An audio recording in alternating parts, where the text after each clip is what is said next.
வணக்கம். இன்னைக்கு வெள்ளை கொண்டக்கடலை மசாலா வடை எப்படி செய்யறதுன்னு பார்க்கலாம். அதுக்கு 200 கிராம் அளவுக்கு கொண்டக்கடலையை 4 மணி நேரம் ஊற வச்சிருக்கேன். 2 கைப்பிடி அளவுக்கு முருங்கைக்கீரையை கிளீன் பண்ணி வச்சிருக்கேன். 4 காஞ்ச மிளகாய் பொடியா கட் பண்ணி வச்சிருக்கேன்.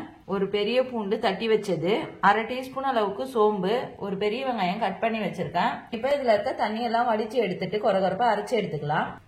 இந்த அளவுக்கு கொரகொரப்பா அரைச்சத ஒரு பாத்திரத்துக்கு மாத்திக்கிறேன்.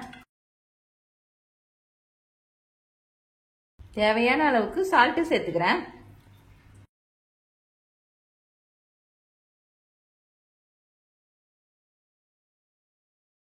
மாவு நல்லா கலந்தாச்சு. இதை வடை தட்டி போட்டுக்கலாம்.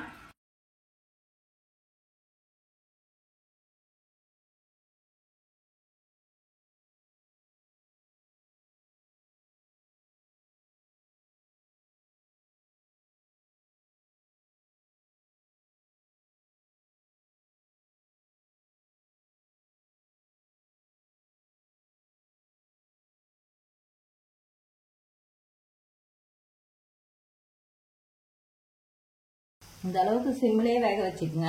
இப்போ எடுத்துடலாம்.